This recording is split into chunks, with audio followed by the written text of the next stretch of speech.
ನಮ್ಮ ಮಧ್ಯೆ ಇಂಡಿಯಾ ಪಾಕಿಸ್ತಾನದ ವಾತಾವರಣ ಇಲ್ಲ. ಭಿನ್ನಾಭಿಪ್ರಾಯದ ಬಗ್ಗೆ ವಚನಾನಂದ ಸ್ವಾಮೀಜಿಯವರ ಸ್ಪಷ್ಟನೆ. ಹರಿಹರ ಪೀಠದ ಶ್ರೀ ವಚನಾನಂದ ಸ್ವಾಮೀಜಿ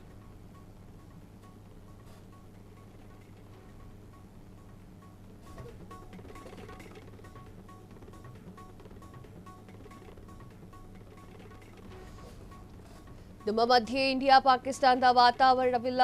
ಭಿನ್ನಾಭಿಪ್ರಾಯದ ಬಗ್ಗೆ ವಚನಾನಂದ ಸ್ವಾಮೀಜಿ ಸ್ಪಷ್ಟನೆ. ಹರಿಹರ ಪೀಠದ ಶ್ರೀ ವಚನಾನಂದ ಸ್ವಾಮೀಜಿ ಕೂಡಲ ಸಂಗಮ ಶ್ರೀಗಳೊಂದಿಗೆ ಯಾವುದೇ ಭಿನ್ನಾಭಿಪ್ರಾಯವಿಲ್ಲ.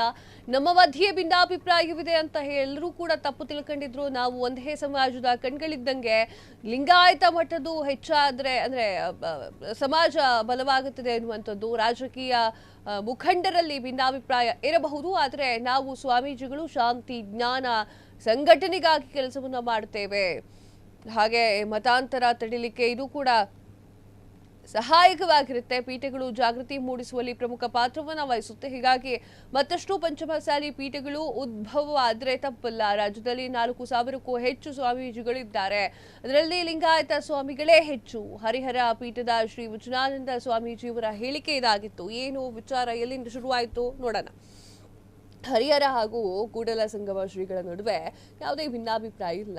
ನಾನು ಯಾವಾಗಲೂ ಕೂಡ ಒಂದಾಗಿರ್ತೇವೆ. ಆದರೆ ನಮ್ಮ ನಡುವೆ ಇಂಡಿಯಾ ಪಾಕಿಸ್ತಾನದ ರೀತಿ ವಾತಾವರಣ ಇದೆ ಅಂತ ತುಂಬ ಜನ ಹೇಳ್ತಾ ಇದ್ರು, ಗ್ರಹಿಸಿದ್ರು. ಅದೆಲ್ಲ ತಪ್ಪು ಅಂತ ಹೇಳಿ ವಚನಾನಂದ ಸ್ವಾಮೀಜಿಗಳು ಮಾತನಾಡಿದ್ರು. ನಗರದ ಒಂದು ರಸ್ತೆಯಲ್ಲಿ, ಕೃಷ್ಣಗಿರಿ ರಸ್ತೆಯಲ್ಲಿ ರೈತ ಸಮಾವೇಶ ಏನಿತ್ತಲ್ಲ, ಆಗ ಮಾತನಾಡಿರುವಂತಹ ಮಾತು. ಮತ್ತೊಮ್ಮೆ ತಮ್ಮೆಲ್ಲರಿಗೂ ಕೂಡ ಸ್ಪಷ್ಟನೆ ಕೊಡ್ತೇನೆ. ಕೂಡಲ ಸಂಗಮ ಪೀಠದ ಶ್ರೀಗಳೊಂದಿಗೆ ನನ್ನ ಯಾವುದೇ ಭಿನ್ನಾಭಿಪ್ರಾಯವಿಲ್ಲ. ಆದರೆ ನಾನು ಇಂಡಿಯಾ ಮತ್ತು ಪಾಕಿಸ್ತಾನ ಅಲ್ಲವೇ ಅಲ್ಲ, ಇಬ್ರು ಕೂಡ ಒಂದೇ ಸಮಾಜದವರಾಗಿರ್ತೀವಿ. ಇಬ್ರು ಕೂಡ ಸಮಾಜದ ಕಣ್ಣಿದ್ದಂಗೆ. ರಾಜಕೀಯ ಮುಖಂಡರಲ್ಲಿ ಭಿನ್ನಾಭಿಪ್ರಾಯ ಇರಬಹುದು, ಆದರೆ ನಾವು ಸ್ವಾಮೀಜಿಗಳು ಶಾಂತಿ ಜ್ಞಾನ ಮತ್ತು ಸಂಘಟನೆ ಕೆಲಸವನ್ನ ಮಾಡ್ತಾ ಇರ್ತೇವೆ. ಲಿಂಗಾಯತ ಮಠಗಳು ಹಾಗೂ ಸ್ವಾಮೀಜಿಗಳ ಸಂಖ್ಯೆ ಹೆಚ್ಚಾದರೆ ಸಮಾಜ ಕೂಡ ಬಲವಾಗುತ್ತೆ. ಮತಾಂತರ ತಡಿಲಿಕ್ಕೆ ಇದು ಕೂಡ ಸಹಾಯ ಆಗುತ್ತೆ. ಪೀಠಗಳು ಜಾಗೃತಿ ಮೂಡಿಸುವಲ್ಲಿ ಪ್ರಮುಖ ಪಾತ್ರವನ್ನ ವಹಿಸುತ್ತೆ. ಹೀಗಾಗಿ ಮತ್ತಷ್ಟು ಪಂಚಮಸಾಲಿ ಪೀಠಗಳು ಉದ್ಭವವಾದರೆ ತಪ್ಪಲ್ಲ ಅಂತ ಹೇಳಿದ್ದಾರೆ. ಪ್ರಸ್ತುತ ರಾಜ್ಯದಲ್ಲಿ 4,000ಕ್ಕೂ ಹೆಚ್ಚು ಸ್ವಾಮೀಜಿಗಳು ಕಾರ್ಯನಿರ್ವಹಿಸ್ತಾ ಇದ್ದಾರೆ. ಅದರಲ್ಲಿ ಲಿಂಗಾಯತ ಸ್ವಾಮೀಜಿಗಳೇ ಹೆಚ್ಚಾಗಿದ್ದಾರೆ ಅಂತ ತಿಳಿಸಿದ್ರು.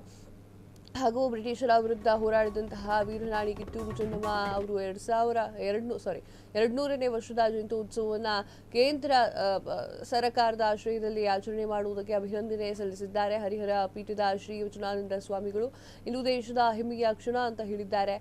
ಚೆನ್ನಮ್ಮ ಅವರ ಮೂರ್ತಿಯನ್ನ ಏನು ಸಂಸತ್ ಭವನದ ಮುಂಭಾಗದಲ್ಲಿ ಸ್ಥಾಪನೆ ಮಾಡಲು ನಾವು ಅಂದಿನ ಪ್ರಧಾನಿ ಅಟಲ್ ಬಿಹಾರಿ ವಾಜಪೇಯಿ ಅವರಿಗೆ ಮನವಿನ ಮಾಡಿದ್ವು ಅಂತ ಹೇಳಿ ಇದೇ ಸಮಯದಲ್ಲಿ ಅವರು ನೆನಪು ಮಾಡಿಕೊಂಡಿದ್ದಾರೆ. ಹಾಗೆ ಅವರ ಪ್ರಯತ್ನದಿಂದ ನಂತರ ಪ್ರಧಾನಮಂತ್ರಿ ಮನಮೋಹನ್ ಸಿಂಗ್ ಅವರು ಮೂರ್ತಿನ ಅನಾವರಣಗೊಳಿಸಿದ್ರು ಅಂತ ಇದೇ ಒಂದು ಸಂದರ್ಭದಲ್ಲಿ ಮಾತನಾಡಿದ್ದಾರೆ. ಇನ್ನು ಸಾಕಷ್ಟು ವಿಚಾರಗಳನ್ನು ಕೂಡ ಹಂಚಿಕೊಂಡಿರುವಂಥದ್ದು. ಕ್ಷಣ ಕ್ಷಣದ ಸುದ್ದಿಗಳಿಗಾಗಿ ಫ್ರೀಡಂ ಟಿವಿ ಸಬ್ಸ್ಕ್ರೈಬ್ ಮಾಡಿ, ಲೈಕ್ ಮಾಡಿ ಹಾಗೂ ಫಾಲೋ ಮಾಡಿ. ಹೊಸ ಸುದ್ದಿಗಳ ನೋಟಿಫಿಕೇಶನ್ಗಾಗಿ ಬೆಲ್ ಐಕಾನ್ ಮೇಲೆ ಕ್ಲಿಕ್ ಮಾಡಿ.